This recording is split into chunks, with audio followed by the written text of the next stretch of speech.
This paper is as a result of research from an MA in ethics, and it focuses on the normative meaning of mandatory mediation. Mediation regulation is certainly under the spotlight. The debate around mandatory mediation centres on a watershed ADR event, which was the Pound Conference in 1976 in the United States. It is said to have ushered in an era of modern dispute resolution. It was also significant in coining the phrase multi-door courthouse to signify the emergence of pre-trial conferences and use of extrajudicial disputes. In January 2014, the European Parliament report, Rebooting the Mediation Directive is the short name, gathered views about the weak effect of that directive in civil and commercial matters. Mediation was used in less than 1% of cases in the EU. So whilst mediation promotion is recognised as essential, it recommended a mitigated form of mandatory mediation, which involves either amending the directive or requiring member states to introduce a balanced relationship target number between litigation and mediation. The recommended mandatory approach contains mandatory elements and mitigating forms of mandatory mediation. The report findings also indicate that the form of mandatory mediation preferred by the experts is mandated mediation pre-trial for specified case categories. The alternate preference has an opt-out provision, which, if combined with compulsory attendance at information sessions, is the preferred option. There are a number of factors in research influencing regulatory systems. A study of European, Australian and UK mandatory mediation systems by Melissa Hanks in 2012 identifies the factors influencing implementation of mandatory mediation, such as structural, external and domestic factors. For example, membership of international and regional organisations, such as the EU, is an external factor. Access to justice is guaranteed by Article 6 of the European Convention on Human Rights, and this has an effect on domestic policy. In the English courts, the cases of Halsey and Wright are very relevant. In Dyson and Ward and Halsey stated, it seems to us that to oblige truly unwilling parties to refer their disputes to mediation would be to impose an unacceptable obstruction on their vital access to the court. So the effect of the Court of Appeal decision in the Wright case is a prime example of a domestic factor at work. On the other hand, in Italy, a different scenario arises. Italy introduced widespread mandatory mediation schemes with opt-out as a pre-trial requirement in certain case categories. The factor here was a backlog of over 5 million cases in the courts and a delay in fair trial under Article 6.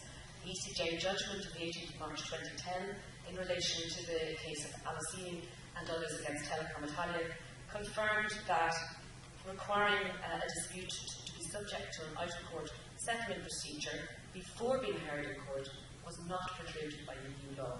So in that case, the ECJ upheld a decision to decline to hear a case because mandatory mediation provision had not first been pursued. The significant increase in mediation, over 200,000 in Italy, is significant. In terms of definitions, the principles of consent and voluntary participation are important, and this is the definition in the EU directive. The EU tradition is voluntary.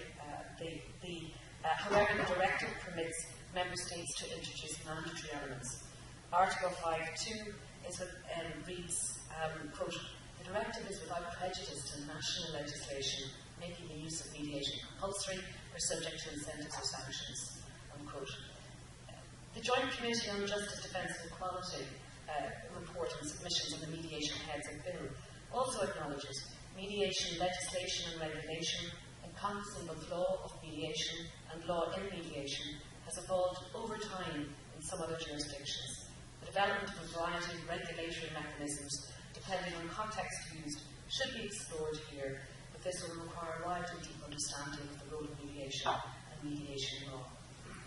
In looking at the categories in the research of mandatory systems, the theoretical meaning of mandatory mediation develops in the works of Sander, Quick, Hanks and Susskind, and Meyer and McFarlane, and others, and consent is examined as a basic behavioural concept and principle.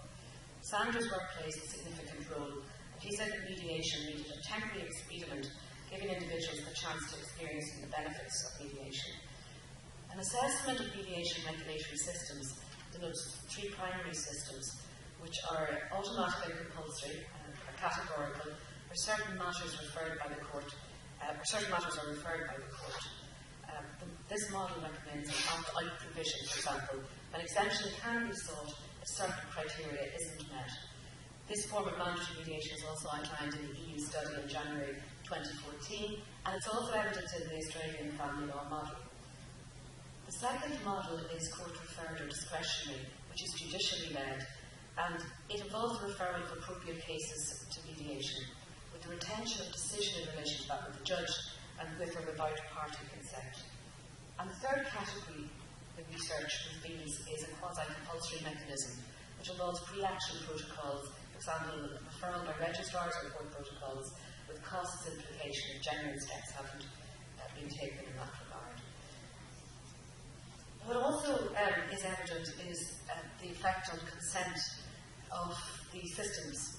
And in looking at the meaning of mandatory mediation, consent is relevant and assessed at 3 stages: entry into mediation, participation, and the point of leaving mediation. The effect is on front-end participation, which is classified in the literature by Nolan Halley, and back-end consent. Consent is also examined in the context of coercion into and within mediation. Now, looking at front-end participation consent, what this the literature shows that it's claimed that mandated mediation, and it's accompanied by the parties' voluntary participation within the mediation, still somehow manages to preserve the voluntary nature. So participation consent gives the parties or the mediator an option to end the mediation process at any time. The back-end consent is referred to as the retention of freedom by the parties to leave at any time. And while saluting the risk of curtailment of the voluntary nature, Melissa Hanks argues that in order to avoid any intrusion into the voluntary nature of the mediation process, it seems preferable that mandatory schemes only operate to remove the aspect of voluntariness into the process, and the parties retain their freedom within the process. The argument is made that compelling parties to enter mediation doesn't significantly affect the voluntary principle, as parties are free to determine the outcome, and it can leave the process as well, which is unproductive. Coercion is very relevant in the literature because various positions are taken on the concept of coercion, ranging from concerns about coercion into the mediation, leading to coercion within the mediation. The argument is that mediation cannot exist separate from preceding sequences of stages and with an expectation then of an imposed settlement. Sanders' position is the clear distinction between coercion into and within mediation. Crick analyses the positions in 2010, and she proposes 5 options which lead from the voluntary to the mandatory stages, and the level of coercion is relevant. Firstly, coercion into mediation leads to coercion continuing within the process, with the potential for unfair outcomes, subsequently interfering with the autonomy of each party to reach their own decision and risking an imposed settlement. So entry into the mediation cannot be separated from the process within the mediation, and there's no neat demarcation. The second view is Professor Sanders' view of a clear distinction between entry into mediation by coercion and within mediation. The parties are required to mediate to try to reach agreement. This view is that access to court continues and is only delayed by mandatory mediation. Quick establishes a view which raises some issues in relation to coercion that are not unwarranted. What she says is that there is a faint distinction between coercion to enter into and coercion within mediation, which results in a reduction in autonomy because of coercion. Her continuum in her work sets out 5 scales, and the issue, as she understands it, is resolved by applying this continuum of mandatoriness in these 5 levels. Firstly, in her research, she establishes that categorical referral to mediation with no sanctions for refusal is the first level of the scale. The second is a requirement of mediation orientation sessions, similar to mediation information sessions. The third is the element of sought sanctions. These are described as making mediation a prerequisite, for example, for obtaining legal aid or filing a case with cost sanctions for unreasonable refusal to mediate.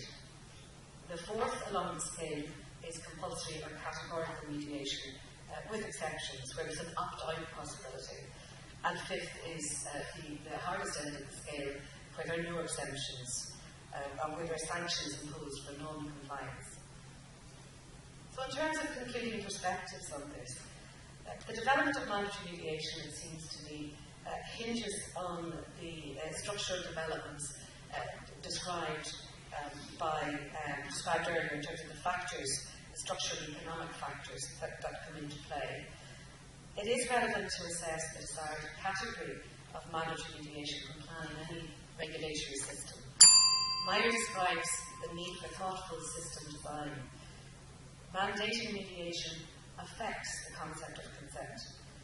Coercion to enter the process can result in a reduction of autonomy, although while mediation was originally conceived as a voluntary option, most studies found its benefits continue even when participation is mandatory. Court mandating programmes need to deal with all objections and strike a balance between the discretionary models and set clear criteria to opt out. Mediators need to reflect on the regulatory model they're working within to consider the issues such as consent and coercion, the requirement of courts for mediation reports about good faith participation, and an emphasis on settlement. Whilst well-embedded mandatory systems exist, EU member states are grappling with the task of defining policies in terms of legislative and non-legislative measures to integrate mediation and promote usage as an option for parties. Examples of the non-legislative measures to embrace at this point include mediation advocacy, development and implementation of pilot programmes which are widespread, the EU study recommendation of an EU-wide settlement week, for example, mediation pledges for industry, and national mediation ambassadors or champions.